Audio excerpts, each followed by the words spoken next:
So I mentioned before that in his quest to explore the unconscious, Carl Jung created a number of interesting tools. One of these tools is active imagination. And active imagination is this method that Carl Jung developed to explore the unconscious. It is basically a way to have a dialogue with the unconscious. And remember that the unconscious communicates through symbols and images. So the method would work by the individual trying to concentrate or focus on a particular image that was sent by the unconscious. This could be a fragment of a dream or an image that just comes to mind, right? You close your eyes, you meditate for a while, and then you see a forest, right? But in active imagination, Carl Jung says that the individual should actually engage with the unconscious. So ask the unconscious, what is it trying to communicate? Why are you seeing this image? And so this kind of dialogue usually has a number of artistic or creative elements with it, right? The unconscious is trying to send these images that might be surprising to you. But in actively engaging with them, you discover more and more about their meanings, about their significance. And, you know, it could be an archetype somewhere, it could be one of the symbols, collective symbols, or whatever. And one of the great examples on active imagination is actually Carl Jung's book, which he called the Red Book. And this is a very interesting piece of evidence, so to speak, about this method. So it took Carl Jung around 16 years to finish this book, the Red Book, and it is filled with interesting discussions, communications from Carl Jung to images that he saw, or from the images to him. And he actually has a number of drawings, beautiful drawings, about some of these characters or archetypes or symbols that he saw. You will see a figure, like some of them are abstract, but some of them like are dragons with tens of feet. Some of them are giants with bull horns and so on.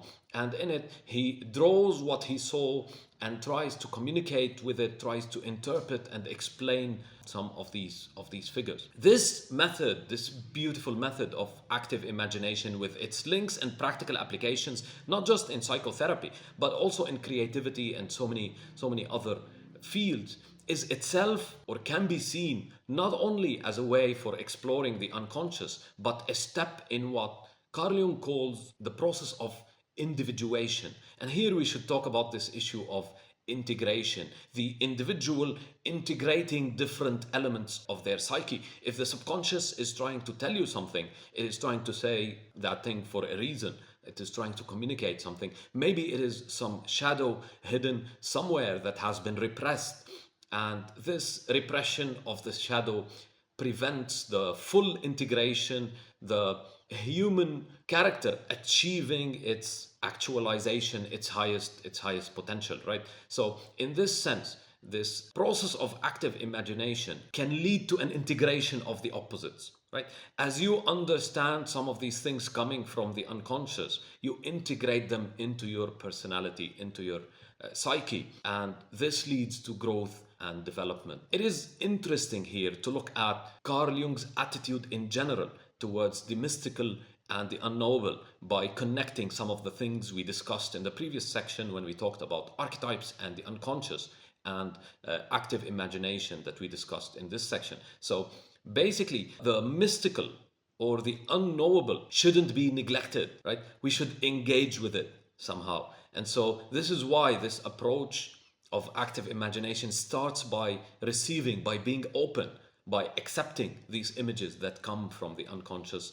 We accept them in order to see them, to understand them, but we engage with them as well actively, right? So accept, approach, explore, engage. And we try to remember the pivotal role of symbols in all of this, because the unconscious will not communicate with you in simple words. It will probably be symbols, and that is because, as we said in the previous section, symbols have all these different possible interpretations, right? So there is no one unique objective truth out there. The truth is a result of your interaction with your unconscious, which is partly individual, partly collective. Remember that. So this engagement with the symbol will lead to a number of different interpretations, to understanding the darker side, right, in the unconscious, and this will lead to an integration, to an individuation. And we see that all of this work by Jung always has this trademark of integration,